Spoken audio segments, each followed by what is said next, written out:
like having my laptop open about like 20 minutes in. I already had it open, but I had it on, and then I started just like rewinding and like transcribing quotes from this movie because there's so many one-liners in this thing. So I have a few of my favorites that I will share throughout the show. Because in my review, stevepulaski.com, in my review, every I think 3 paragraphs, I do 3 quotes, 2 or 3 quotes from the movie because there's so many great liners in this movie. The basic gist of this movie, it's set in New England, and it's essentially a movie about like in the 90s, this recreational baseball team. It's like it's like 2 businesses. They're like rival businesses, and they have a bunch of old timers on there. This is like 50 plus, and they go to this like community ball field and play baseball. And it's the last game they're going to be able to play at this field before it gets bulldozed, and they're going to build a school on top of it. This is the directorial debut of a man named Carson Lund. I was trying to look him up earlier back when I reviewed this movie. I was trying to see if he played baseball. I don't think he did. Because there's a lot of these movies I've noticed, especially when it comes to indie baseball movies. There's a movie called Giants Being Lonely, I think it is. That was a baseball movie. That was directed by a former minor leaguer. There's something about baseball movies. I feel like of all the sports, they're probably the most economical to make on a shoestring budget. And you often see a lot of the connections, with former players and stuff like that too. This was though directed and co-written by Carson Lund, his first film. Michael Basta and Nate Fisher are the other 2 co-writers on this. A couple of noteworthy names in this movie, especially for sports fans too. You have Bill Spaceman Lee, who was a former lefty pitcher. He played for the Red Sox, and he played for the Expos too. Still my dad's favorite team, the non-existent Montreal Expos. Um, and you also have Keith William Richards, who you might remember from Uncut Gems. And then you have Frederick Wiseman, who I'm so glad is still with us. I know that's a weird thing to say, but the 95-year-old documentary filmmaker is in this thing. And he doesn't do a lot of like narrative movies, especially acting. He's popped up a lot recently though in some random projects, and he's in this too. I think he's probably the greatest, probably the great on the Mount Rushmore of the greatest documentary filmmakers of all time, right up there with Errol Morris. But this is an interesting little movie, and I laughed my ass off throughout it. And there's a sadness in this movie too, though. It's a very poignant picture. I'm really curious to hear what you guys got to say about it. Dom, I'll start with you. Yeah, there's a special kind of speed to this movie, and not even so much pacing, just just the lethargy that comes from baseball, specifically like very amateur baseball, like Drunk true League local baseball. shit, right? Drunk League baseball, yes. Yeah, pretty much the amount of beer cans that they throw on the ground on this one. And it's captured beautifully. Like I cannot be overstated enough. It's not a boomer movie, but it's like it's got that. It's very.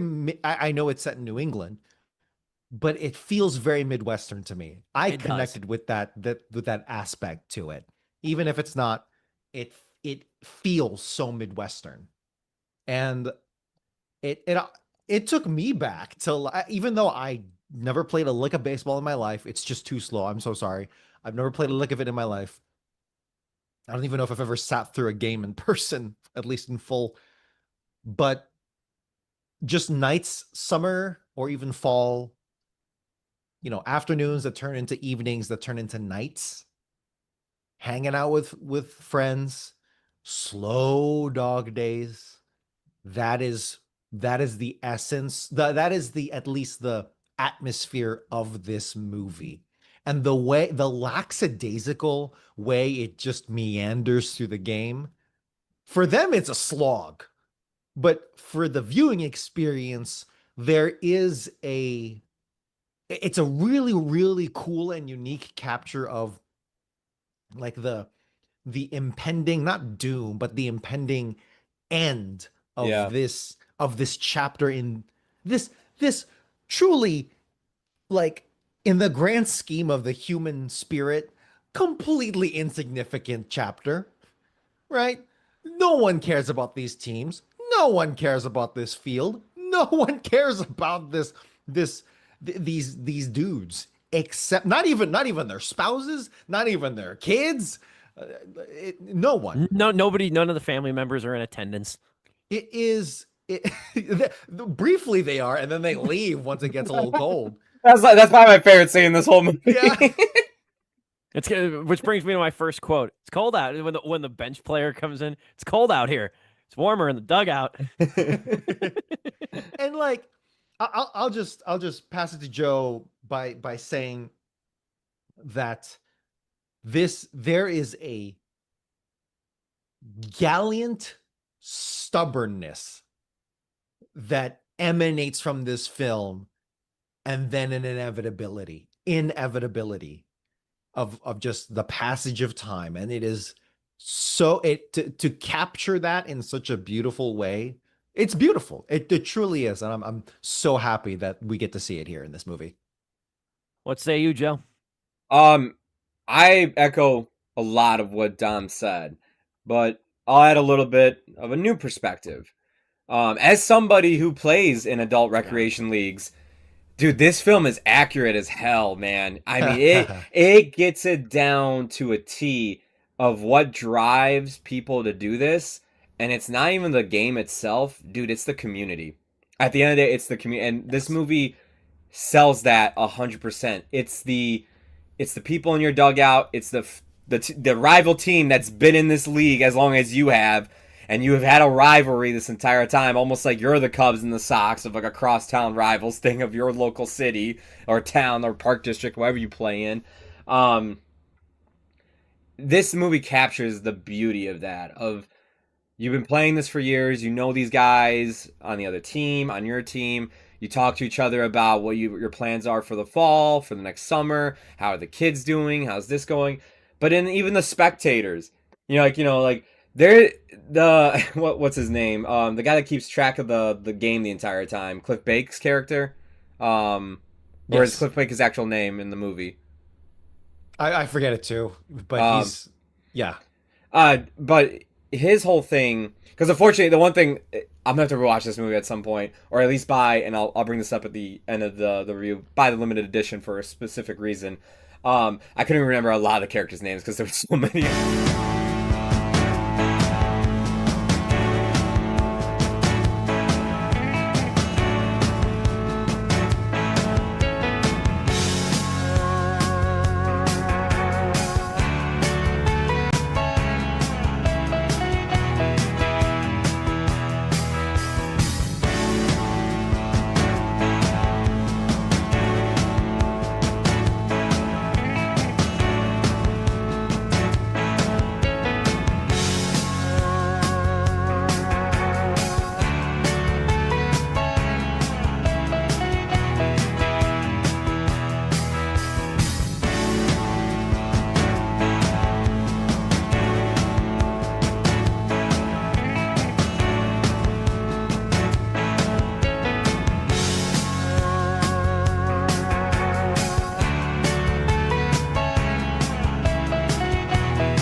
live and online. It's Sleepless with Steve and the Movie Book Club with your host, Steve Pulaski. Back and better than ever. It's Sleepless with Steve live on YouTube. We come to you every Wednesday evening, 6:30 Central Time. And we have got what is going to be probably a very interesting review and one of the most interesting reviews of the year, given the response for this movie. And keep in mind, too, this is an interesting thing to bring up as we get ready to discuss Ari Aster's Eddington. Joe has been very good about this in recent months. And Dom, obviously, I mean, we've all been good about this from day one, where we don't talk about our thoughts. Like, we have a group chat, but we don't talk about our thoughts on a movie, as difficult as it might be, until we get on the show. So we don't know what anybody's thinking. Now, the only drawback to that is I publish my reviews. I'm very public with my thoughts. So there's a chance these two have seen at least the gist of what I've done. What I was referencing to Joe, though, the last few months is you've been really good about not logging on Letterboxd your star rating. I wait until after the Sleepless. Like, I either do it the day of, so I keep you in suspense, or I do it after the show. Like, I think EFIS I did the day after. You're good about that. Yeah, I try to keep it a surprise. And I don't go on Facebook as much anymore. And my Twitter algorithm is just fucked, so I don't get your stuff popping up on my feed most of the time. And because I don't go on Facebook, I usually don't see it. At the very least, like, I might see an Instagram post, but your Instagram posts don't have your star ratings. They just have, like, your headline or, like, your caption to the review. And then, like I'll just avoid Letterboxd, because usually when, like, you know, I'll probably see the movie that we see for Sleepless, and it's just, like, I'll just avoid Steve's profile, because I have so many other people that I'm on there with. If I see it, I see it, but I did not see Steve's Eddington. I purposely just stayed off Letterboxd this week, because I was like, it's the only movie I'm seeing this week, and I want to keep it a surprise. I guess the good thing, too, is the fact that I watch a lot. So, like, if it's up there one day, it's probably gone the next day because I've watched something else. I've moved on to something else. Yeah, the Smurfs replaced it. Yeah, exactly. Smurfs replaced it this time around. So that was a. I did keep an eye out, though. I was like, I do want to know what you thought about that. How I Know What You Did Last Summer remake, because I've heard horrible things. And I might go see it with a few friends for a drunk screening one night, and like for a $5 Tuesday. That's not a bad move. Not at all. I had a lot of fun though reviewing Smurfs, just on the basis that, like, you know, who cares what a near 30-year-old thinks of Smurfs? But, like, you know, I still wrote the review too, and I was like, and I thought it was funny too at the end of it. Rihanna produced it, and she's credited as she obviously is Smurfette, Rihanna Smurfette, as we've saw on all the posters. But it's funny because at the very end, after directed by Chris Miller, I made a point in my review. It's not that Chris Miller. It's a different Chris Miller. Puss in Boots Chris Miller. Puss in Boots Chris Miller. I wrote in my review, though, I said Rihanna's a producer on this, credited under her legal name Robin Rihanna Fenty, so you know it's serious. I love Rihanna. Like, she's one of my favorite pop stars and everything. I enjoy her music too. Good Girl Gone Bad is like one of my favorite pop albums, especially the Great reloaded album. version. But she wants to do everything but make new music. Like, what the fuck, Rihanna? Hey, no. Imagine you're in her shoes, right? You dominated the world for like 15 years, give or take. True, yeah. It's true. So, like, you're in extra innings, and it's like, well, it just sucks, because around the time she did the Wakanda Forever song in the Super Bowl halftime show, she did say, "Yeah, I'm making new music." Girl, it's been 3 years. Where we at? No, I like Rihanna a lot too. I like a lot of her older stuff too, and even a lot of her features, although repetitive, are really good. A lot of her features to me are really good. I agree. She pops up on a lot of stuff, but she's often really good on it. Only girl in the world should not have the staying power that it does. Because it's like, it's got those EDM kind of accents. Not even accents, it's bathed in it. And it just, it's 2000s to the max, where it's like it blasts you with those I don't know, synths or whatever, and it's but something about her voice just sells it. And let's talk about Eddington. It's aged pretty well. It's definitely aged pretty well. One of my all-time favorites and one of my favorite pop songs from the 2000s is easily Disturbia. Yeah, I same. I love absolutely Disturbia. love that song. Love that song. I love that from the first time I heard it. It was like that. I put that on the same like threshold I put like Lady Gaga's Bad Romance. Yeah. Love both of those songs. I Uh, I imagine right now there's, and we don't have to go straight into it. We can keep talking and everything. But I imagine right now there's a music icon right now rolling in their grave, going, "Hey, what the fuck? Are you guys gonna talk about something or not?" yes, indeed. We will touch on that briefly too. First things first, Joe. How are you doing? I'll keep it short and brief. I'm doing really good. I had a very relaxing weekend. It was one of those weekends where it's like I didn't really do much. I just saw Eddington. I cleaned my room, ran a few errands, and then I had like the rest of Saturday to myself. And then Sunday, the only thing I had planned was to go see Eddington in the afternoon with a bunch of old people, and it was the perfect audience to go see it with because they were so confused at times of what was happening and started screaming and yelling halfway through the movie for obvious reasons. If you've seen it, you know. Heard. But yeah, I had a very good weekend. Work week's been all right, so hopefully that can carry over into this weekend where, you know, it's like I've everything basically done to where I could just enjoy another peaceful weekend before more plans stop popping up, softball season ramps up, and then work starts ramping up. Good stuff, D. How are you? I'm good. Yeah. As an Antifa super soldier, I've been busy. I've been buying ammunition legally through legal means, and did 1,000 push-ups, 1,000 pull-ups, ran 10 miles, doing the whole Saitama routine. And yeah, no, it's been pretty all right. It's been pretty all right. It's supposed to get real hot, so do be careful out there. Also, as climate change gets worse, heat waves get worse. So if you think you can tank it, you probably can't anymore, especially as you get older, especially as the sun Bro. wears you down. Like that UV, we did save the ozone layer. Like somehow the world came together and did fix that specific problem. But ever since I think this administration legalized the chemicals that we made illegal to save the ozone layer, I think we're bringing that back. I think our '80s nostalgia is strong, and that stuff is coming back. So yeah, just be careful out there in the sun and then in the heat. You know that wet bulb temperature. It's no joke, folks. Yeah, I was out in it for about 9 hours yesterday, and it wasn't even as hot as it wasn't even as hot as it's got today or tomorrow even too. My You my know, friends it's texted me. They're rough. like, "Hey, my pool's open. You want to come over there?" I'm like, "No, you don't understand. I have to review this fucking movie." I appreciate you blowing that off. First things first, let's touch on this really quick. Just even though we're talking a lot of music on this show today, I will say that much too. But I feel like we'd be remiss if we didn't mention the death of Ozzy Osbourne in some way, shape, or form. Passed away at 76 years old yesterday. On one hand, my first reaction was, damn, I thought he was like in his mid 80s. I didn't realize he Yeah. was that relatively young. And then my second reaction was, shit, he made it to 76. Like, it is one of those. I mean, now I'm not going to pretend. I'm not going to flodge over here. I'm not wholly well versed in Ozzy Osbourne's music. There was a period of time in my life, though, going into high school, changing schools, angsty teenager and stuff like that, that I really listened to a lot of him, though, a lot of his solo work, more than Black Sabbath, really just his solo stuff. Because that was right around the time 2010 when his Scream album came out. And that was the first album he released in like 3 or 4 years or something. And I remember it was heavily promoted, heavily hyped.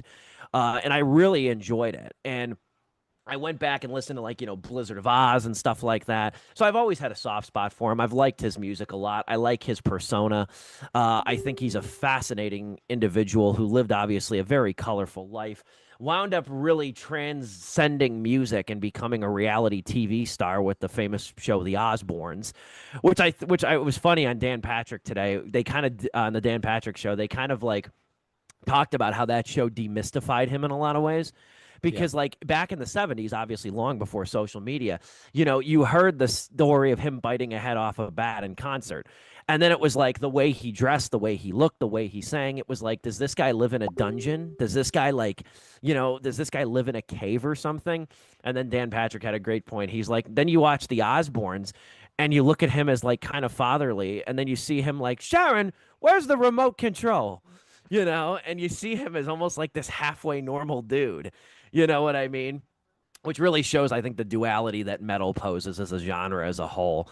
But it's sad that he passed away, very much so, is if I could recommend one thing, I would recommend God Bless Ozzy Osbourne. It's a great documentary from 2011 that really talks about, it's a very candid documentary. It's less about his musical career and more about how his family viewed him long after the Osbournes, long after everybody's grown. Jack's grown, Kelly's grown. It interviews a lot of the family, talks about their younger years and kind of the strain the Osbournes took a toll on them and stuff. It's a really raw documentary. I recommend. It's called God Bless Ozzy Osbourne. And then I told you guys to have, if you, regardless of your thoughts, I think everybody's got one Ozzy Osbourne song they go to. My personal favorite, I'll be quick. I know there's a lot. I mean, I have a harder time thinking of one I don't like, but my favorite one is probably Walk on Water, and it's from Beavis and Butthead Do America. It's on the soundtrack of that movie. But I love that song for one. I love the lyrics. It's a very visual song, and I also love the fact that the movie version for the song Walk on Water and on the soundtrack is technically the demo version of the song.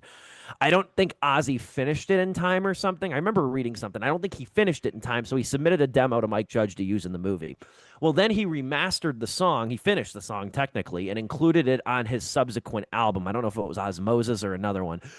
But fans did not like the completed version of it because it differed so widely from the demo version. The demo version kind of mutes the instrumentation and it's more Ozzy's voice, where the completed version does the opposite. It raises the instrumentation and sort of drowns his voice. And Ozzy took note. I don't think he ever publicly commented on it, but he took note in some regard because a later box set I read has the demo version of the song Walk on Water and not the studio version. And I found out as of today, you cannot find that Walk on Water demo version on Spotify. You have to find it on YouTube or the original Beavis and Butthead Do America soundtrack. It's on my phone though. I have an Android, so that's my favorite Ozzy song. What say you about the passing of Ozzy, Joe? Is he muted? You're muted. My bad. My bad. Thank you for calling that out. Otherwise, I would have just been talking and talking. Black Sabbath Paranoid is probably one of my favorite metal albums of all time. I love that album. I love so many songs off of it. If I had to pick one, it's probably War Pigs. It's the most iconic one, I know, but damn, does that song hit every time it goes.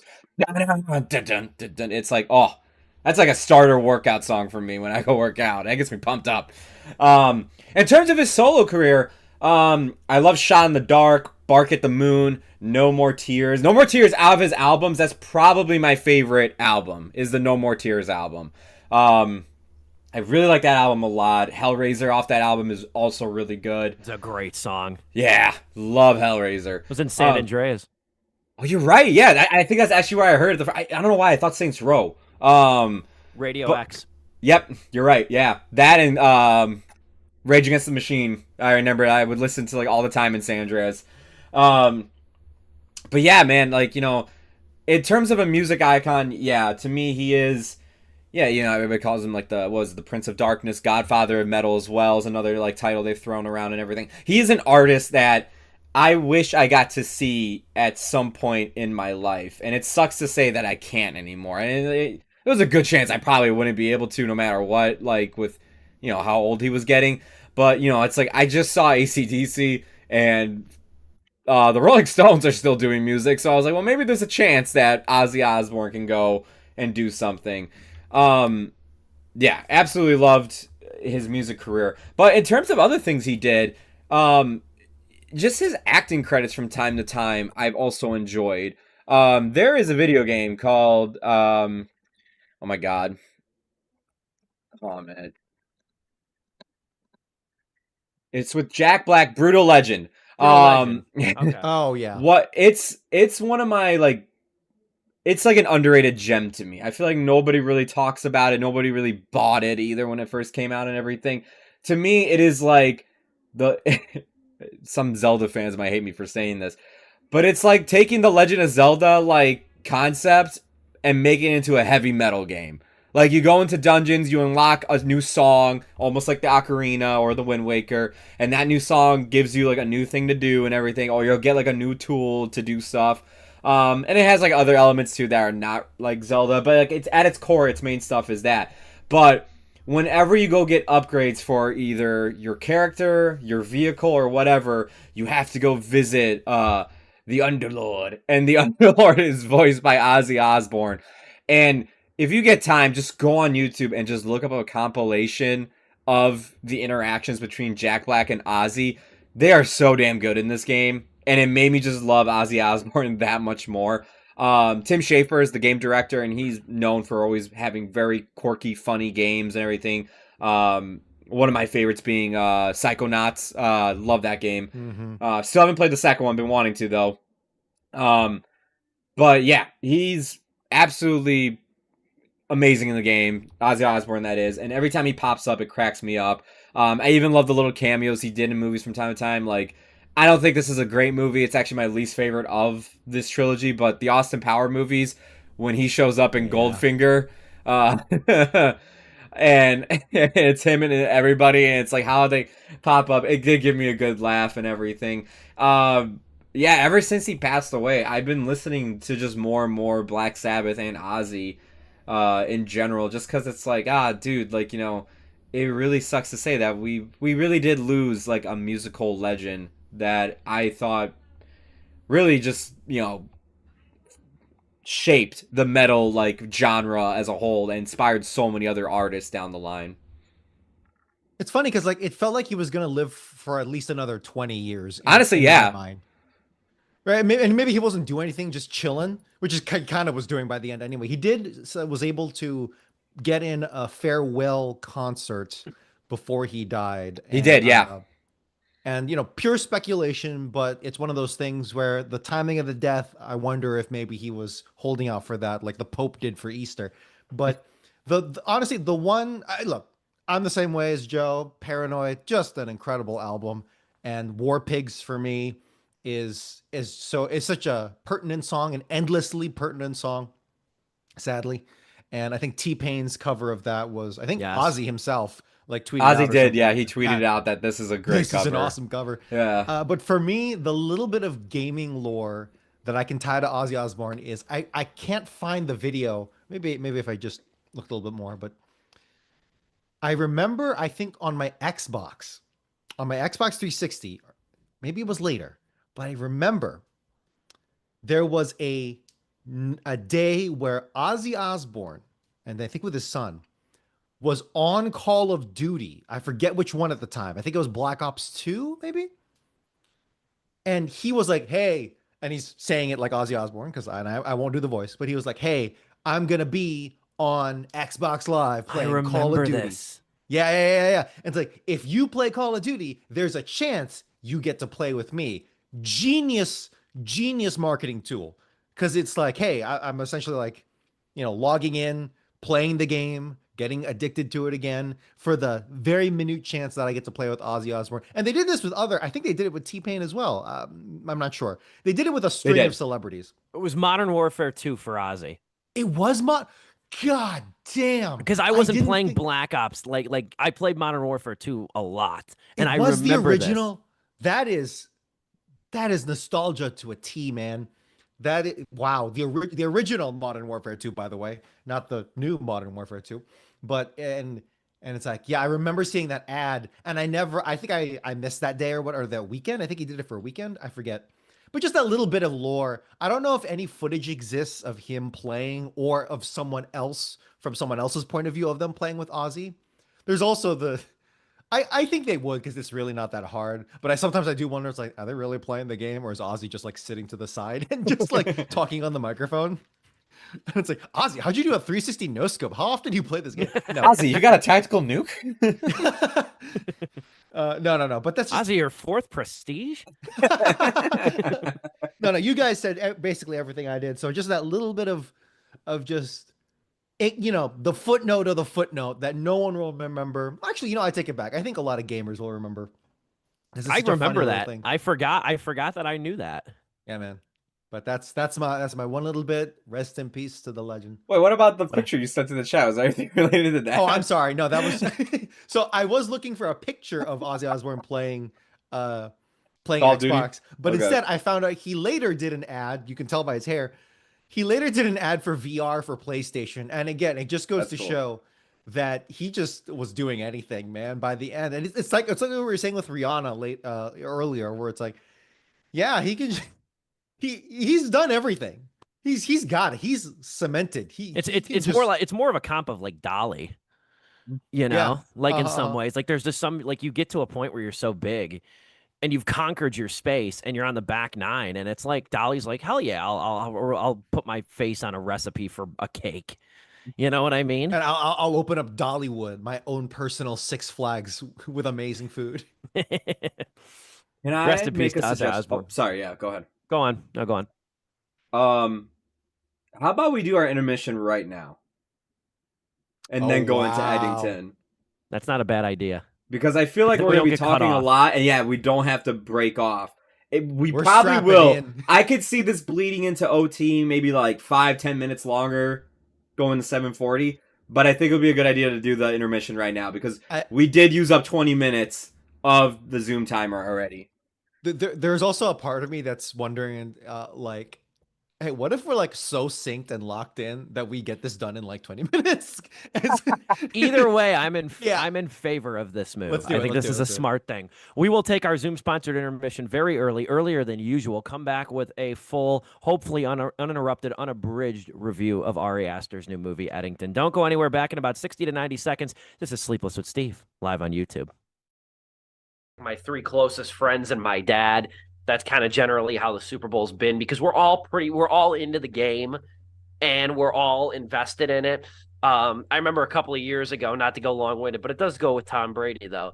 I think probably the worst Super Bowl I ever watched was probably that Patriots Rams Super Bowl.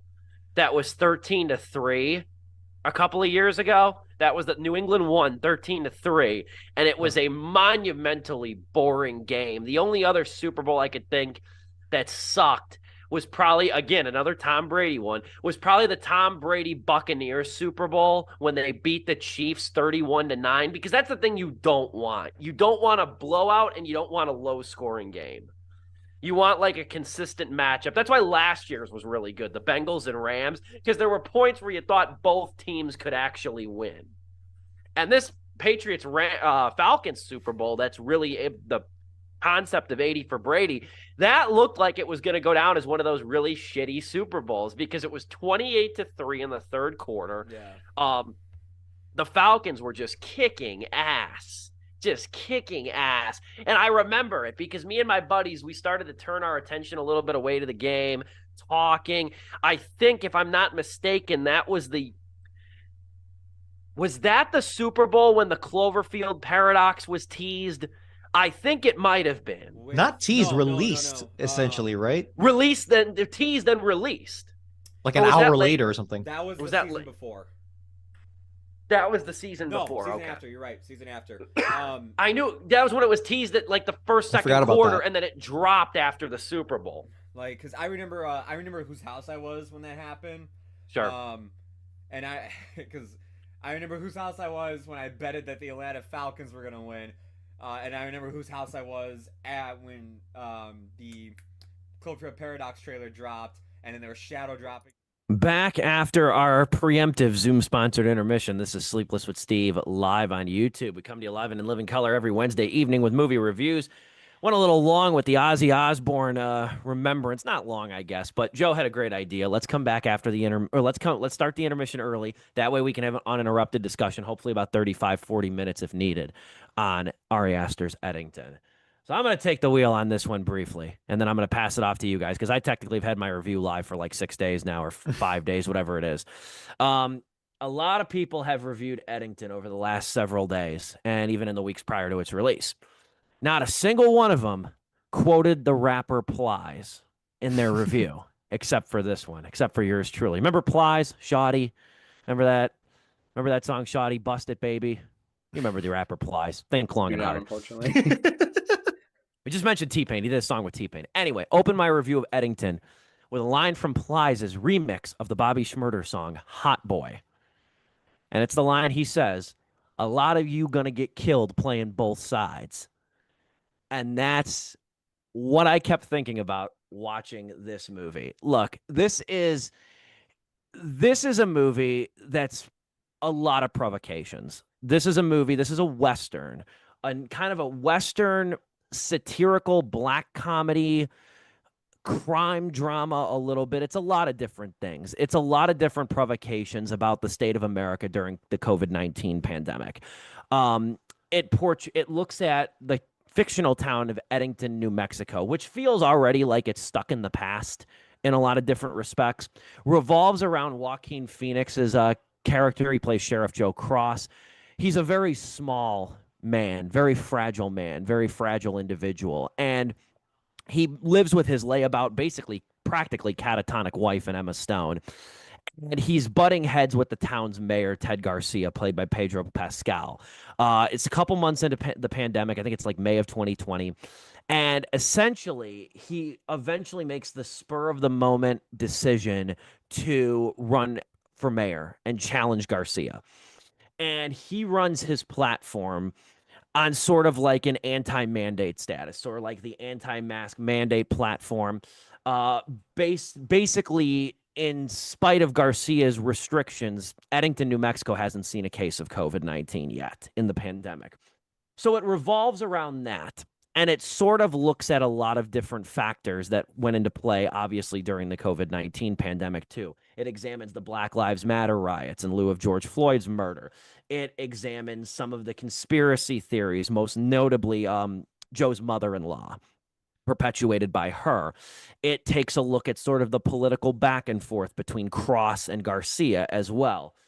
And again, not to use two quotes in one like early part of the review, but it's like I feel like what Roger Ebert said at one point. He said, "I feel like my arm is all warmed up and I don't have a game to pitch." This movie is so annoyingly centrist that I think it says nothing. I don't think it says. I think this is provocation without a purpose in a lot of regards. I think that this movie is. I think Ari Aster's mad. I don't know if he knows exactly who he's mad at. I think he puts everybody and everything on sort of an equitable playing field, which I don't think is very fair in every respect either. I think if you're somebody who's going to look at how crazy every single person is and not form an opinion on really anything or not carry a through line of any sort through a movie or through a satire like this, I think that's a cop out. I really do. And I think for 2.5 hours, that's a long time to kind of act like you're on the sidelines and harbor this sort of like centrist point of view. That's the word I keep using when I describe this movie, without really getting too deep into any of the things you look to explore or look to showcase in this movie. So that's where I will start with that. What say you, Joe? For me, this movie is like, it is a like sniper accurate vision of 2020. I mean, it nails almost anything you could think of that happened in 2020. It's in this movie. It's in this movie. Anything you could think of, it's in this movie. Doom scrolling, conspiracy theories, protests, mass mandates, people arguing about mass mandates, people looting, people rioting, all that stuff. It's in this movie. If you are not ready to go back 5 years ago right now, do not go see Eddington, because it puts you into that and it does not hold back at all. Like, this is what 5 years ago was. And it also, it makes you also think, geez, like, how much has really changed since then as well? Like, it's like, yeah, I mean, there's no pandemic, there's no mask mandate, but mentally, how much has changed with some of these people and politicians and, whatever else you want to say, cops, big tech, all these things. It encompasses a lot, this movie. It does a lot. And that is also a terrible thing about this movie, is that it tries to do too much. It tries to balance so many plates at the same time. And I feel like for every plate it tries to balance, another plate just falls, it cracks, it crashes, and he goes, all right, on to the next thing, new plate. All right, now we're talking about this. All right, new plate, now we're talking about this. And it keeps going and going. For me, the first half of this movie I was on board with. I wasn't totally on board with the whole central thing, but I was like, you know what? At the end of the day, I gotta also just hear out the person. I gotta hear them out to say what they have to say. I'm totally fine with that. If they want to point out, like, you know, and there's some good quotes too that, like, you know, that are, like, you know, from a centrist point of view, like pointing at the fact of the protesters, the Black Lives Matters protesters, where, like, there's one point where one of the young kids goes up to Sheriff Joe and goes and says, like, this whole thing, and then Sheriff Joe turns and goes, "Oh, somebody just learned something in social studies today. All right," and it's like he's moving along, and I'm like, "All right, that's a pretty good joke." There's a few of those. There's a few of those, and there's plenty of them throughout the movie. However, the other thing, and I'll play both sides here. I'll be centralist by saying this: you putting people who were protesting for George Floyd in the same camp as people who had, like, conspiracy theories about all this other stuff that was factually, like, proven wrong now and everything, and even proven wrong somewhat at that point in time. But, you know, there was so many conspiracies out there, no one knew what to believe. It was 2020 and everything. Kind of saying, like, aren't they both just equally crazy? It's like, hold on, tell me a little bit more about that. And I thought that's what the second half of the movie was going to do. Instead, the second half of the movie becomes a whole different movie. And I don't know how you guys felt. And I've been online and I've been reading other people's opinions on this. People have loved the shifting tone and the whole shifting, like, almost genre of what this second half is. And I should have saw it coming, knowing it's an Ari Aster movie. I'm going to be honest with you guys. I hated the second half of this movie. I got pissed off watching the whole second half of this movie. I thought it got too ludicrous for something that could have been actually grounded. And, like, you know, it has Ari Aster's, like, dark sense of humor and very, like, you know, stuff that we've seen in Beau is Afraid, Midsummer, stuff like that. And it has his dark sense of humor and also bleak point of view in life and everything. And I thought, like, you know what, it's crazy because I look at those films, and those films are also filled with color and everything, or even Hereditary. Hereditary, is for as dark as a movie as it is, it does use, like, the darkness as, like, a way to, like, use shadows and everything. Like, the cinematography in those movies is amazing. That when I look at Eddington, because it's, like, in a desert, it's much more, like, it's pulled back with a lot of Ari Aster's, like, what he's known for, like, visually with cinematography and just lighting and all that. But it still looks really good. It's still a good-looking film, but it's pulled back. And I just thought, like, oh, because, you know, he's probably going to keep it a little bit more grounded because it's 2020. Where it goes, and I know people have loved this, because I totally know, I don't know if it's, like, film hipsters or just, like, you know, the letterbox fandom and everything, whatever it may be, but people are going ballistic and, like, loving this second half. And I just thought, man, I must be in a whole different thing. Maybe it was just losing me as the movie was going on, because for a movie that's trying to focus on 2020, it's way too long. It feels as long as the pandemic is what I've been seeing. I said the same. People have been throwing that around, and I kind of agree. And I have more complaints and everything, but I'll wrap up with this and I'll toss it off to Dom. The second half of this movie, as much as people have been loving it, I felt like at points it almost became a Looney Tunes cartoon with how insane it got. And at first I'm like, okay, let's see what you do with this. But where it continues to go, and in fact, it just doesn't end. Like, there were, like, multiple times I'm like, okay, it could end here probably. Nope, it's still going. I was just like, oh my God, man. Like, what is happening right now? This movie is completely losing me. Yeah, it was all right. 2.5 out of 4 stars. No, for me, I think the thing going into this movie is that this was the much vaunted great American pandemic movie. If you remember back during 2020, there was an article, I completely was Wired. I completely forget who, which publication even put it out. But it was like, hey, there's some directors trying to do some pandemic movies 3 months into this pandemic, and it's kind of weird, guys. And my favorite line from that article, which I can't remember, it was like, yeah, if you tried making a 9/11 movie, this is like making a 9/11 movie between the first and second towers falling. So guys, cut it out, would you? Cut it out. And so I was like, I agree that this is weird. And I was like, oh, okay, we'll give it a couple years and then we'll get our pandemic movie. And I think some movies have like touched on it. This is the one that truly, I believe, truly tackles it head on, which is surprises me because I think we all got so sick and tired of that goddamn pandemic, understandably so, that no one even really wanted to touch it head on. Which, hey, you know what? I understand that. I understand that. So, Ari Aster of all people is taking it head on, and I was low key hyped for this. I wasn't quite prepared for what he was going to tackle, or how he was going to tackle it exactly. But I think the idea of using a small town that isn't really, it's not like, hey, this is Portland, this is Minneapolis, right? And no, no, no. This is a small town, and it becomes a cross section, a vivisection, a dissection of the country, right? It is the great American pandemic movie. And I think I can solidly say that this so far is it, right? Especially with how close it is. It seems to be the closest and the biggest. So I think this might well be it. And for me, the funny thing is, I don't think I've seen a single Ari Aster film before this.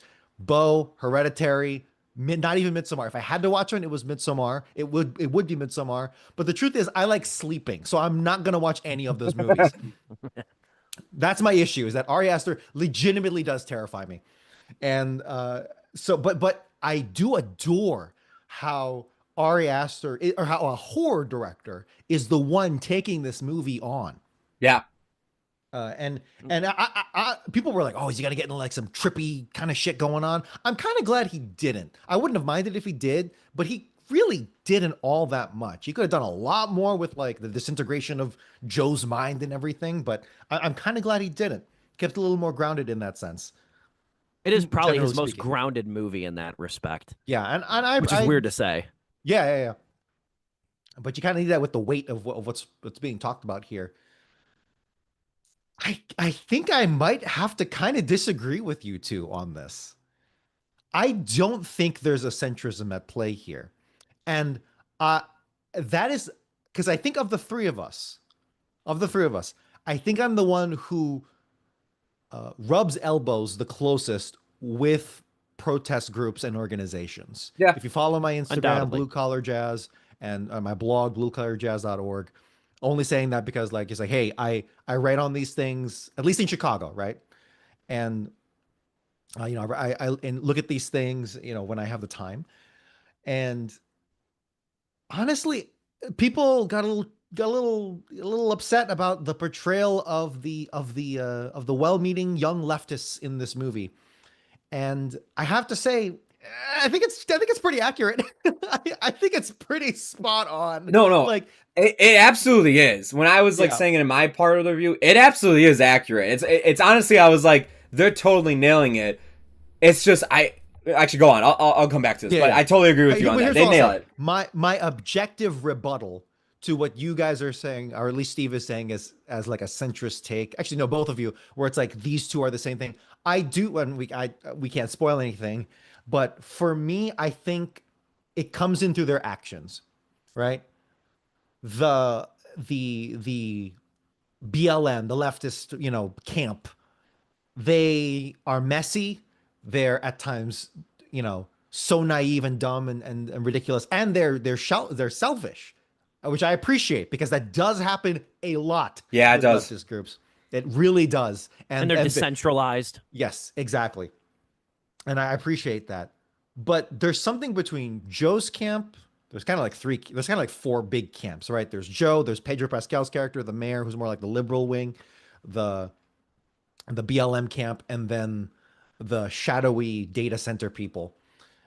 For me, I think like between Joe and the BLM protesters, Joe does something kind of nuts halfway through this movie that really doesn't match up for that the BLM camp doesn't quite do to that same extent. So in my opinion, I think textually, I don't think it's quite the same. I don't think Ari Aster is quite being so centrist as I think a lot of people are saying that online, and I just have to disagree with that. I will say though, I do have problems with this movie, and it's mostly just how drawn out and unfocused it is. It lags, it sags, and not in any compelling way. that I think like Austin Butler's like presence here. I'm okay with, if Glenn Ross showed us anything. I don't need a big name actor that I'm excited for to have a ton of screen time. You can come As in. Joe coined, or as Joe showed us the term, time spent at the club, impact at the club. You know what I mean? Exactly. Yeah, exactly. It's like, hey, come in, do your thing, get out. I'm cool with that. Yeah. But even then, I felt like I understand the mechanic of his character, and I think that's great. That is a very important message because people are delving into all these strange cults all the time, but especially now with the internet. But I think it's like that Emma Stone really has nothing to do here, Dude, or she or doesn't. No. or not. Sorry, not nothing to do here. I'm saying that because like a very important role, but she is underutilized. And I'm not saying she needs like a freak out like crying scene that plays at the Oscars. Like really, what are these scenes that you're setting up, Ari? Come on. The, Like there's no payoff here. It's so you it haven't plods. this is your first Astor movie, so Yeah. I'm gonna say this, and Joe, I don't know if you agree with me. You've seen all of them, I think, right? Yeah, I have. Yeah. This is the first Astor movie where I felt like he didn't get a lot out of his cast with Yeah. this Okay. thing. I really did. I thought Okay. Joaquin Phoenix is fine. I don't think it's really anything that we haven't seen from him before. I don't think Mhm. he's bad here. I don't think he's I think he's also too. I don't think his character is flawed. I mean, his character is flawed, but I mean in a narrative sense. Yeah. I don't think. I think he's a weird vessel, or he's the weird sort of focal point of this kind of or entry point for this story and Yeah. such like that. I don't Mhm. think Phoenix is as impressive as he's been in other things, and I feel like I can only assume that a lot of Butler's scenes got left on the cutting room floor. It feels like that, right? It feels like it. I mean, he has two scenes? One. Like two Well, really just one. One Really big, yeah, one. you're right. One big one, and then one at the end that's like that's on more a of phone Oh, yeah. where he's not even in the room. Like Mhm. I feel like a lot of his scenes got cut. The one I will say, the one dude I was impressed with, and we actually saw him live in concert, believe it or not. Catherine and I about a year and a half ago was Luke Grimes, who plays the other sheriff, who plays the other That was Luke Caucasian- Grimes. Yeah, That's amazing. Holy shit. Luke Grimes. He was good. I did like him. I thought he played his character well, a challenging I'm very character. hesitant to say, oh wow, Luke Grimes, he really knows how to disappear into a piece of shit sheriff's deputy. Yeah, Yellowstone's very own. That's really funny. That's crazy. Holy crap. I didn't know that. No, I look, man, where do we go through from here? I just want to say that I did have problems. It's not the big problems. It's not really with the political messaging. I do think, the thing that I have through osmosis of just reading about Ari Aster and his movies, my understanding is that he takes a long time to get to some of his points. Sometimes, do you agree with that? Yeah, Right. It's not absolutely. like immediate. This is what I'm all about. Midsummer is a slow build up, but the payoff is so good. It's why I love that down with movie. that. I'm down with that. I think logistically, in terms of how he delivers that film, like in the actual like the craft of it, I think it's a letdown in that sense, or he doesn't accomplish that really effectively. The messages I think are on point. I really do think, particularly with his punchlines, his macro punchlines. There's a character, his name is Brian in the movie. He's a young, impressionable guy. And my God, where his character winds up at the end, I cackled. I straight up was cackling for like a good count to 7 on your hand. I was cackling for a good while alone in the like there were other people in the theater. I didn't care. I was the only one actually laughing out loud at that, because it's like, yes, that does happen. It's happening right now every single fucking day. It is happening. It was the one like B, C, whatever you want to throw plot line that I was like, I am actually curious to see how this is gonna end, because I had a sneaking suspicion. I'm like, because the way his character is actually like tied to the whole like main story as well. I thought like that character, I'm like, man, this is actually like what I know Ari for. It's like, he can make something this small have a big impact later on. Like in Hereditary, the big twist in Hereditary later is like, oh shit, okay. Like, it's just like, that character reminded me of that, and I was like, man, I'm like, a more focused film, like everything else should have had a impact like his character did by the end, because I was like, this was actually like really cool to see. I loved watching him become the college friends. I'm not gonna name any names in case they watch this, but like become the college friends, the white savior, the white, like self-hating, like all that stuff. I was like, no, I that's heard that so rhetoric so much. that is so much so on mental. point. That scene with Oh, yeah. that scene at dinner with his dad, I'm like, that is perfect. It's funny, but it is perfect. The speech he gives, like the night at the gazebo, perfect. Yeah. And then of course where he ends up, I'm like, dude, yes, like you nailed it with that. That felt like, to me, and I don't know if Steve, if you feel the same way, and I'll pass off to either one of you guys. That felt like he chose something, he was saying something about it, and we actually got to see it pay off. Where it's like, no, yeah, like this is saying something about people who are on the extreme sometimes, or try to be so extreme, or even for selfish gain, as Dom was saying. Which the girl too, God, I forgot her character I name. know you're talking about the blonde Sarah. lady who was the de facto leader of Sarah even felt like the film was kind of dabbling that she was also a little bit selfish too in some regards when it came to like the mayor's son and other, but it's like they didn't go far with it, and it's like, damn man, like don't get me wrong, this movie is long enough, but if I can watch 4 hours of Zack Snyder's Justice League, I'll take 4 hours of Eddington from Ari Aster and give it a shot. Damn it, maybe it might be a better version. At times, it does feel like this needs to be like a 4-part HBO miniseries or something, right? Very much so. And it's like, I do wonder if Ari Aster. I mean, look, I think he's the one that came up with all of this, right? It wasn't like shopped to him or anything. But I don't know. I don't know. No, that this isn't information. this is an original. He's a Yeah. writer, director, producer on it. So okay, so what I'm about to say doesn't hold a lot of water, but at times it makes me feel like, man, did Ari Aster come up with a great idea, but just wasn't the right man for the job? Because it's like, this either needs to be tighter, or like it needs to not be a movie. I think the brevity angle is his friend right there, what Joe was saying too, because like what your point, or what you have obtained through osmosis, as you've said, is probably one of Astor's most, like one of his lacking qualities, and he's still a relatively young filmmaker, is that he does take sometimes. Beau is Afraid was a kind of almost kind of a tipping point of this. Yeah. Beau is Afraid, as good as it was, at times great, was a movie that really took too long to get where it was going, and that was his 3 gimme. hours. From what I've heard, that's like his gimme from the studio, where it's like, hey, I got you 2 hits. Give me my passion project. Yeah. That is true. That is true. Yeah. Okay. I don't know because I didn't see it, but yeah. And if the last like 3, I mean, really 4, all 4 of them, the one thing that he does like, and I think this template doesn't work for this movie. I'm in agreement with Joe about the second act. I don't think I hated it as much as you did. I was kind of lukewarm throughout the whole thing. But what I will say is that Aster loves the slow burn hour and a half, and he loves a batshit final 45 minutes. He loves an ultra violent 45-minute ending to his movies. And you know what? I think I think that top end, right? That I don't think it front works for this. I don't think it works for this, but it has I agree. worked. I agree. I think it either needed to not be that, switch up your strategy, or just make it more compelling. I don't know how you do. That's a hand wave. It's critique, but tough there. because We're feeling it. The thing is, everyone seems to be feeling it. yeah, it's tough because, as Steve is saying, this is like his signature of a filmmaker. Is that it's almost like the Shyamalan thing. It's like, oh, where's the twist? It's if at this point, like even when I was watching Beau is Afraid, I'm like, all right, where's the point where it's like, all right, everything I thought this movie was, it's not. It's actually becoming a whole different thing. Like, and without a doubt, I'll say this: Midsommar and Hereditary, you go into it knowing it's a horror movie.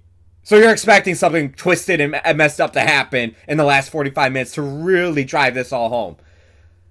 With Eddington, it caught me off guard even more, and I was ready. I was like, okay, let's see what you do with this. Let's see where it goes. It's just the longer it went on, I'm like, you got nothing here for me. Like, this just isn't panning out. Like, even when I thought like they were gonna bring in like other characters, and I thought like, okay, maybe this will have a bigger thing. Like, I was like, okay, like Emma Stone's character has this big shocking revelation in the second half. I'm like, all right, I'm like, so how's that gonna nothing? And how's that gonna play out? It doesn't play out at all. In fact, how it plays out is what she talks about. They basically get rid of a person, and it's just like, oh, okay, and like that's not gonna play into anything. And then like what they choose to do, like the whole sheriff's office, and like they kind of tee it up at the beginning of the movie too, where Ted Garcia's character even tells Joe, "You can't even run your sheriff's office. What's going to happen here?" And you slowly see that throughout the movie, like when the BML protests like start rising up, he doesn't know what the hell to do. Like, and he can't even balance his campaign that well as too. So like when things start getting really hectic and it's up to his sheriff's office to like keep the town in check, but also figure something out too that's happening in the second half. I feel like they dropped the ball with that too. I was like, oh, let me see what they do with this. And it's like, okay, I like the idea of this, but like, let's see where it goes. And it goes nowhere because right when I think like, oh, dude, this is going to lead into some really good drama, a fourth party comes out of nowhere. Basically turns this into Fortnite. It's just like, what is happening? It's so let me say this. I actually like it. I am actually cool with that. Totally get it, because I've seen people defend it. I've seen people's like whole thing on it. Because it does. If I'm very glad they don't spell it out, because these are supposedly Antifa super soldiers, right? Yeah, that's a surface level analysis of it. And I think if you, I think if you don't piece together what really was going on, I don't. I think you need to get good, but at watching movies, you need to be as good as Joe was, like holding it down for his squad, bro. Like, I'll say that as much as I was hating the second half, I'm like, bro is going the distance, and he's gonna clutch this Warzone victory for his team. that inhaler's on its last couple puffs. You know, there's the shot of there's a character that plunges a bladed object into another person's head, right? And just the shot of it is just like it goes into like the microseconds of like, huh. Look, yes, honestly too. Faults, there's so much good humor in here. There's really good dark, humor, right?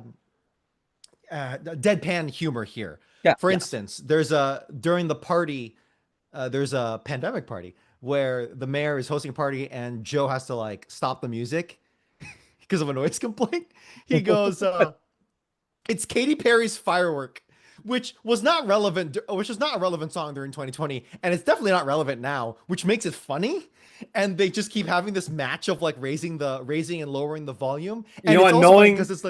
Knowing some of my local candidates that I've known throughout the years that are on the Democratic side, I totally see them playing Katy Perry at their like thing. That's so true. It's so true. So it has that angle to it. There's also like boom, boom, boom. A character at a pivotal moment shoots 3 shots. Very importantly later on in the story. So it's like, oh, okay. You know what? That's fantastic. I know the timer has begun.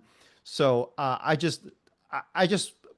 know. Do we want to pivot to closing arguments? Do we have anything major to say? I mean, I can. I mean, like, I feel like go for a joke. What else is there?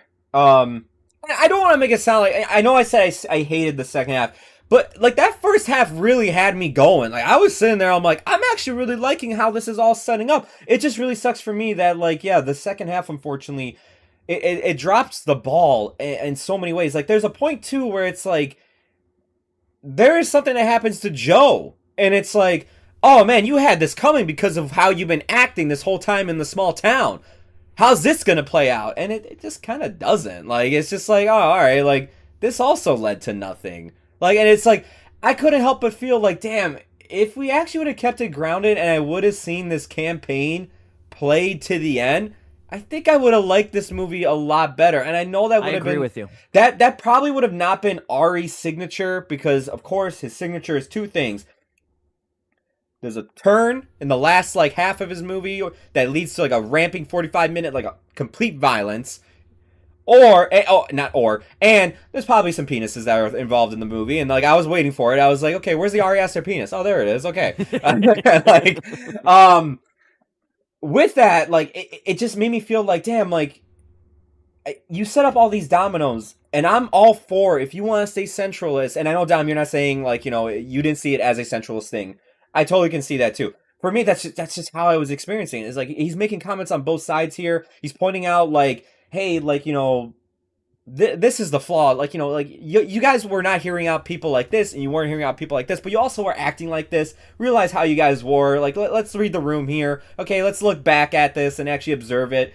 And the comparison that you can look at some of this and even compare it to 2025 and how much some stuff hasn't changed. It just made me go like, okay, but like, what are you gonna say about this in the end? And it just kind of like, I really did feel like before it starts getting crazy, it's like the movie just went, crazy, am I right? Why can't we all get along? Anyways, let's just shoot up this town now and go ballistic. And it's like, all right, well, there we go. I guess that's what we're doing. And it just kind of, it didn't give me any message other than the credits, what it focuses on. It's like, okay, like I get what you're saying here. I love that. I love what you did with that one kid that we were talking about, with his like whole B plot and how he keeps popping up throughout the whole story. It's like, I love all that, but it's just like the main thing here in who we spend the most time with, which is Joaquin Phoenix's Joe. I don't think the performance is all that great, and I also don't think where it ends and where the story goes with his character really pays off all that well. It really disappoints. They do nothing with his wife. They do really nothing with him and Ted's rivalry. It starts out like that. You're like, oh, okay, let's see how this goes. And then Pedro's not in the movie a whole lot, actually, which is really disappointing. And you're like, all right, let's see. And then, we have the whole thing with his whole office and the fact that one sheriff is Luke Combs or Luke Grimes, and the other sheriff is a black man. And it's just like they're playing with it, and you're thinking, oh, where's this gonna go? And by the end, it also just doesn't go anywhere. And it's just like, damn, there's so many things here that like I felt like you were setting up for a domino effect to really take place, and it just doesn't. And it really disappointed me. What's the star rating? Oh yeah, shit. Sorry. Oh man, like it feels so mean to say 1.5, so I'm gonna go with 2 because I do think there is some good filmmaking here at the end of the day. I do like some of the things that like it does end with. For me, it's 2 out of 4 stars. I'll just stick with that. It's 2 out of 4 stars. That second half, like it does take a dive for me, but I can't ignore how much I was enjoying the first half, and even with the second half, as much as I'm complaining as like that shootout got too ludicrous for me and everything, I'm not gonna lie, it was shot really damn well, and I actually was like, this is as crazy as this is, I am like, this is shot really good to where it's like it's almost intense at times. It's just I can't believe I was like sitting there like rubbing my head. I'm like, I can't believe this is where the movie's going, but okay, like. Yeah, you're waiting for the edits on YouTube where it's like it makes it look like a war zone. Yeah, I'm waiting to hear like for every shot that he shoots, you just hear like the war zone like sent him to the gulag like type of thing. It's just all this other stuff. Yeah, 2 out of 4 stars for me. Steve, do you wanna come back? I was gonna say we will come back then. So oh my bad. Yeah, shit. No, it's not your fault. No, no, not at all, not at all. I was gonna say we will come back then. I'll give my closing thoughts, and then Dom, I will give you the final word. That sound good? I think that's good. 2 Zoom-sponsored intermissions, 1 show. Who this? We'll be back in just about a minute or 2. It's Sleepless with Steve, live on YouTube. My 3 closest friends and my dad. That's kind of generally how the Super Bowl's been because we're all into the game, and we're all invested in it. I remember a couple of years ago, not to go long-winded, but it does go with Tom Brady though. I think probably the worst Super Bowl I ever watched was probably that Patriots-Rams Super Bowl. That was 13-3 a couple of years ago. That was that New England won 13-3, and it was a monumentally boring game. The only other Super Bowl I could think that sucked was probably, again, another Tom Brady one, was probably the Tom Brady Buccaneers Super Bowl when they beat the Chiefs 31-9, because that's the thing you don't want. You don't want a blowout, and you don't want a low-scoring game. You want like a consistent matchup. That's why last year's was really good, the Bengals and Rams, because there were points where you thought both teams could actually win. And this Patriots-Falcons Super Bowl, that's really the concept of 80 for Brady, that looked like it was going to go down as one of those really shitty Super Bowls because it was 28-3 in the third quarter. Yeah. The Falcons were just kicking ass. And I remember it because me and my buddies, we started to turn our attention a little bit away to the game, talking. I think, if I'm not mistaken, was that the Super Bowl when the Cloverfield paradox was teased? I think it might have been Wait, Not teased, no, no, no, released, no. essentially, right? released, then teased, then released, Like or an was that hour late? later or something. That was Or was the that season late? before. That was the season No, before. season Okay. after. You're right. Season after. I knew that was when it was teased at like the first, I second forgot about quarter, that. and then it dropped after the Super Bowl. Like, cause I remember whose house I was when that happened. Sure. And cause I remember whose house I was when I betted that the Atlanta Falcons were gonna win. And I remember whose house I was at when the Cloverfield Paradox trailer dropped, and then there was Shadow dropping in on the Netflix, and I stayed at that house till like 2 a.m. because we watched the movie right after. Yeah, I was just wondering because I remember we were talking about something and something distracted us from the game, but then like the Patriots slowly started to creep back in. And this was also the meaningful Super Bowl after they won, first and only Super Bowl to go to overtime. I think over 30 Super Bowl records were broken during that game, the Falcons Patriots. The other thing that was noteworthy about this Super Bowl, if you remember, this is when the GOAT moniker started to get assigned to Tom Brady, was after that Super Bowl. Yeah. Was after the Patriots came back and won that Super Bowl. Then you started hearing people say, yeah, I think Tom Brady is the greatest quarterback of all time, not Joe Montana. I think it's time to say You could have made that argument even before that You game. could have. You absolutely could have. The thing was, though, he hadn't like. It was also was that the Deflategate season too? They start to put them together That was before, I think. because he did win the Super Bowl the Deflategate year too. I think that Super Bowl. I think they were facing Seattle in that. We really don't want to talk about this movie, do we? I just get caught up in talking about. I just get caught up in talking about talking about football and everything like that. So I'm sorry. The Deflategate was the 2014-2015 season. Okay, got it. Okay, yeah. Anyway, though, so 80 for Brady. I just want to throw out there, too, it was really fun to relive that Super Bowl on the big screen. I'm like, the NFL really needs to think about getting a Super Bowl or something on the big screen at an AMC. I've been waiting for the fucking Cubs World Series win to be adapted into a film in some sort of way. Like, where the hell's my 80 for, I don't know, Bryant or whatever? I'm surprised that the NFL doesn't do that, like with an actual game, put it on the big screen, like a Fathom event, and charge like $20 a ticket. I swear to you, telling me people wouldn't go see that? I would go see it, honestly, for I'd go see it at least once. Back after another Zoom-sponsored intermission, bleeding into Sleepless OT. That's what it does when Ari Aster makes a movie. It's Eddington, our review of that movie, too. I got a little bit of a longer closing thoughts, too. A little bit of longer. So I'm actually going to call an audible here. I'll wait till he puts his headphones back on. I'll reveal this. I will let you go first, Dom, and then I will conclude. So if that's okay with you, with your closing thoughts. No, that's fine. Look, 2020 broke kind of everyone.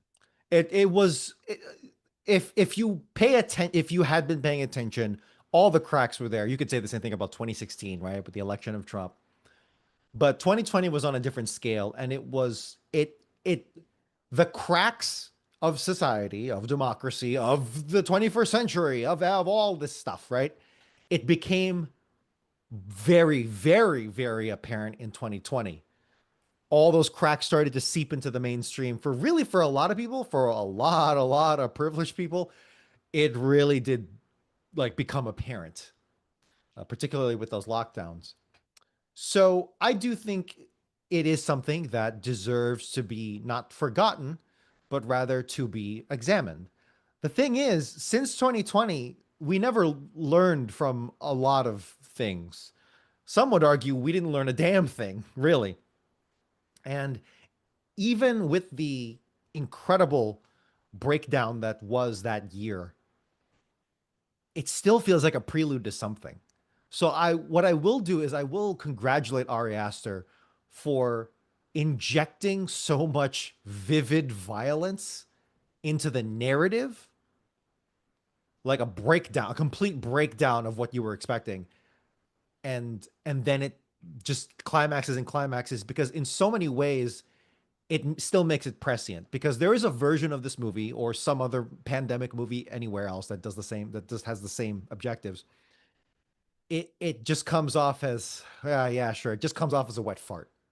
This has something to say, right, about the here and the now, despite it being about the recent, but still the past.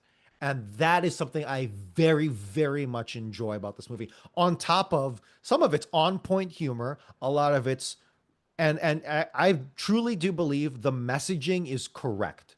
The political message is correct. Is that a subjective thing? Yes. And this is my subjective opinion. Because if you're conservative, I think you're inhuman. But in terms of if you have those views, those are inhuman parts of you that you need to fix. But so there's my bias. But in terms of the message there, I don't think that's a problem at all, right? For me, it's like, yeah, that's good. That's my political review of this movie. For me, the failures and the letdowns of this movie really is that it mechanically, logistically, writing wise, Ari Aster just needed a more disciplined person to look over his shoulder and be like, nah, fuck that. To be like, nah, that's kind of dumb, bro. You need to work on this. A little bit of George Lucas syndrome and the prequel and episode one kind of happening here. Just a little bit, right? Right? Because I may have gone too far. Yeah, right. He's coming off of Beau is Afraid. And again, I didn't watch his first three movies, right? Here, but the consensus seems to be, yeah, he's riding high off of this, and he just did his passion project. So to me, I really do feel like that there is something to be said here, and I am fearful that we're not going to get a lot of good takes on it. So kudos to those that are like these two gentlemen, who, even though I have some disagreements with, they understand that, because the message of our three reviews here is really more of like, this isn't really bad. This is like a letdown. It's letting us down from something here that we can see something really cool, a really important message. I especially love the message. It's just like, man, you could have delivered this a lot better, bro. You definitely could have. So for me, I say it actually just reaches over the 3-star line. I genuinely believe that. Because for the first great American pandemic movie, I actually think this is a pretty good outing for that genre of film. And I'm curious to see what happens next. If anyone can even dare approach it, because, it's 2025, the first year of the Trump 2 presidency. Who the fuck knew we were going to be here again, right? We genuinely thought never again. And yet here we are. So Steve, you're champing at the bits. Here you go, man. Now, great reviews all around too. I think this has been a really good show for a movie that's very, I think, difficult to kind of really pull at, because it's pulling at so much. Mm-hmm. Catherine and I had wildly different reactions to this movie. She really liked it. I didn't. At one point, she leaned over early on and she was like, I love this. And I just responded. I said, this is aggressively unenjoyable. Like, that was one of my earliest points with it. That's the most online critic thing you could have said to your fucking girlfriend, bro. I take my work home with me. What I will say, though, is we had a great conversation yesterday and today, or the other day, whatever. She compared it to Darren Aronofsky's Mother, which I know Joe and we did review on the show. Yeah. Or at least talked about, because I remember it got an F cinema score. It was we reviewed it, yeah. We did review it. I thought so. We got an F cinema score. We talked quite a bit about that movie. She compared it to that movie in so many words. I'll paraphrase kind of what she said, in the way that movie has sort of and Aronofsky's another accomplished filmmaker like Aster, kind of adopts that really slow burn sort of build up with the narrative. It turns ultra violent at the end. It kind of picks at a lot of different threads. There's the artist's relationship with his art and his muse. There's sort of the larger allegorical aspect of like Javier Bardem's character in that movie representing sort of like the human race, and Jennifer Lawrence representing Earth. In that, I've read that allegorical angle too. And she compared some of the divisive reaction of Mother to the divisive reaction of Eddington. And I see a lot of similarities in that. We had a good conversation about that. I do see these movies as very similar. Mother's kind of gone on to be, and that was never going to be a big movie, but that's kind of gone on to be, even like for Aronofsky, like one of his under-discussed movies. I'd be curious to see what I thought of it now, because I did like it, and was kind of stunned at sort of the vitriol that movie received. I was the same way. I was very shocked by that. There was some real vitriol for that movie. Like, and I can understand not liking it, but it is a very violent second act. more violent than Eddington. More violent than Eddington. There's rape in it. Like, it's a very ugly final 30 minutes of that movie. But I think the difference is between Mother and Eddington is that Mother has kind of a clear allegorical, or at least an allegory at play that is constant, and it's Bardem and Lawrence. Whereas Eddington kind of loses a lot of focus. It brings up a lot of things we didn't even touch about on this, really, because I think you'd go another hour to touch on everything that Eddington talks about. But there's the whole topic. There's a whole conversation about like pedophilia and Yeah. generational trauma in this movie too. There's that whole angle that doesn't really go anywhere either. You know, it's proposed like it was kind of during COVID, and then kind of gets dropped by the wayside. So I get how Astor pulls at a lot of these threads and shows just sort of like the discombobulated way we all were. And then we became, I think he's also a filmmaker that's really into the concept of conflicting realities, how everybody has their reality as opposed to the reality of a situation. And he said as much even too in different interviews and stuff. I think he does, because this is almost too long of a movie not to have good parts, made by a really good filmmaker to a reliable filmmaker, not to have good moments, good parts, good scenes. But and sort of the one of the only I think constant commentaries of the whole movie is how we can take comfort in our own little safe spaces and our own little schisms, mainly online. That's kind of made us a little bit more reactionary and paranoid as a society, especially in social media, which rewards instant gratification. Astor seems fascinated by sort of the like proliferation of this like reality thing that each individual sort of harbors. But I just don't think, going to what Joe said throughout this review, I think he tackles a lot of things on a surface level. And I think you could see he's better at being succinct than he might think, especially with Brian's character and just sort of the loose thread that he kind of, that's one of the constant through lines he weaves through the movie, is sort of the growth and change of Brian over the course of like weeks. You know what I mean? I think it's got a lot of start stop as a movie, a lot of start stop pacing, kind of like inert themes that don't really carry over into an overarching project. Maybe better for a mini series, not so good for a 2.5 hour movie, which I think at this point is like indulgently long for something like this that I still harbor has a degree of centrism, where at the end of the day, I don't think it's as provocative or as profound as Astor thinks it is. I personally don't believe it's going to age very well either. I think parts of it will. I think as a project, though, I don't think as a cumulative work it is going to age very well. But that's, I think presently I think it's a very lukewarm letdown of a movie, and it's 2 out of 4 stars for me. Yep. Can I say 3 things real quick before we leave? Of course. we got the time. Go for it. Yeah. Dom, I know you were saying, like, you know, I might be in like the minority here. No, I do want to say there's a lot of people that do really like this movie that I saw. Like Chris Stuckman's review of it. I think he shares a lot of the same highlights and positives that you have with this movie.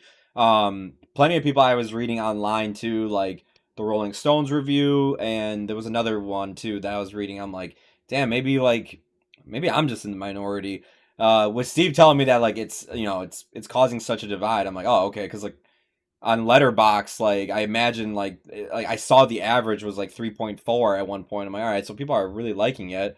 So you're not alone on that. There's definitely a lot of people out there like, you know, that like feel the same way, and you should definitely check out Stuckman's review. It's a really good review of it. 2, if we do have time for a retro review, I've been seeing this movie tossed around a lot compared to Eddington, but Nashville from Robert Altman, I think that would be a fun one to talk about. Where it takes place at a political convention, and it's leading up to the days of that political convention starting. It was something Sounds like my cup of tea. I was gonna say, Dom, you probably will love this movie. We watched it in high school, but we never finished it. We watched an hour and a half of it, and then we had it scheduled for the next day, and then like a tornado came around, and so we had to like not watch the movie and go take shelter. And then so we went on to like the next movie. But I would love to go back and watch the movie. It's never streaming anywhere, and it will have to be like a rental. and unfortunately, the only place it's renting from is Amazon for $15. So it'll definitely be something that's like, if we want to do a retro review, Check that'd your be fun. libraries. Yeah. And for anybody who's ever interested in something similar to Eddington, I've been seeing a lot of people compare it to that movie. Third and final thing I want to say is this. I don't know if you guys have been keeping up with the news, but he is planning a sequel to this movie. Is he really? Okay. Ari Aster is planning an Eddington sequel. It that won't fix the inherent issues that I think all three of us have with it. I would be curious to see the world fleshed out because I will I don't think I ever said this, but the big political punchline at the end of it all, Yeah. with that, where the credits are rolling, and I think Yeah. everyone here picked up on it. It's like, yeah, no, the moneyed interest will dominate everything and is basically controlling everything. Maybe not necessarily to that extreme of a conspiracy. I don't know. The thing is, they have the power to. They could if they wanted to, and we'll never know. So that's what should be fought against. Yeah. So yeah. I think it's going to be a spinoff with Austin Butler and Emma Stone's character, and I think it's going to be more of a horror Yeah. movie. I really think that's Yeah, what it's and going to I be. could that's- see that. That's the least thing I'm jazzed about. That's Yeah. you just made Catherine's day with the announcement of an Eddington sequel. I did not see that. Like, again, You just- I'm willing to roll the dice I with think this movie again that's too. the angle. I think the angle would be Emma Stone and Austin Butler. Yeah. That would be the angle for that movie, and I think there's a great movie to be made there. And that could further contextualize some of it. The question is, though, and here's the ultimate question, because Beau is Afraid was a flop. Here's the ultimate question: which underperforming movie is going to get a sequel first, the Kevin Costner Western movie or Eddington? Eddington, because What- A24 made Eddington. It's true. It's probably true.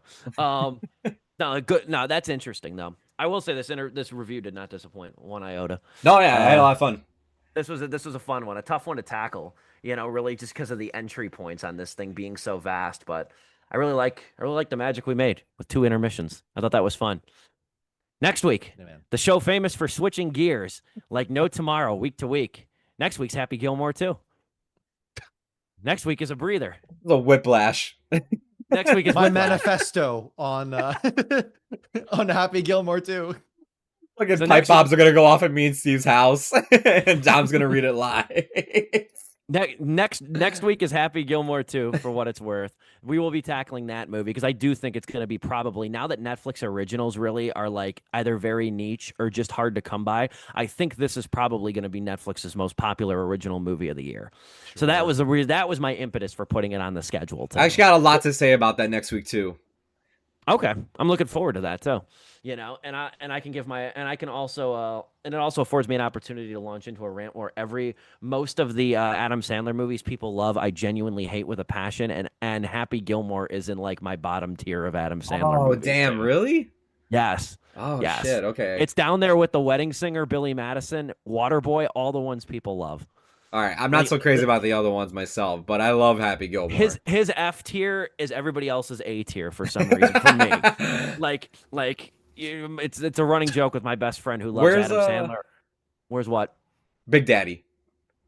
I like Big Daddy. Okay, I thought all right. I thought that was a fun one. I really like Dylan and Cole Sprouse in it. And the running joke with my friend, we got in a big argument. This was in college.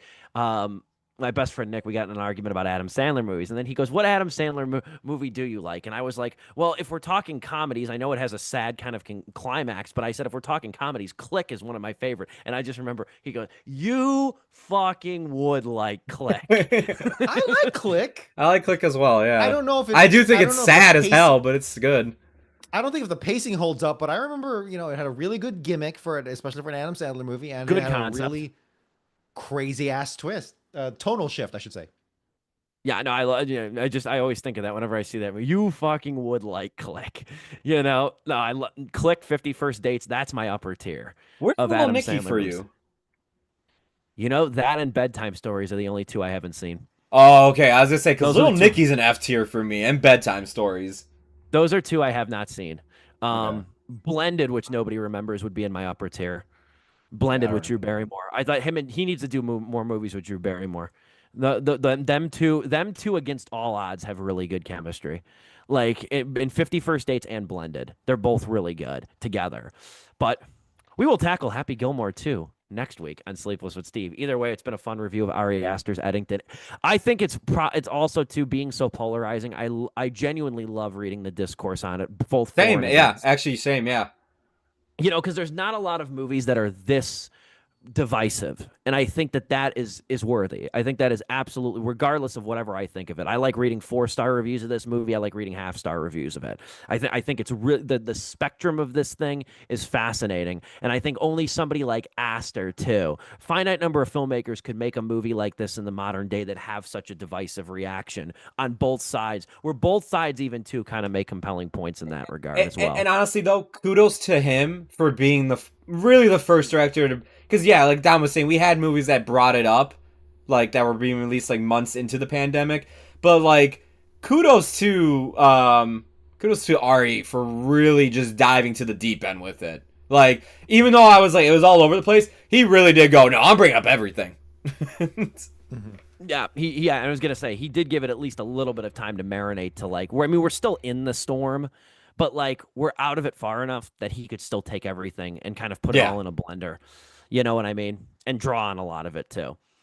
We'll quit here while we're very ahead into OT. This has been a great show. For Joe Viso, Dominic Guanzon, and yours truly, we'll talk to you next week on Sleepless with Steve.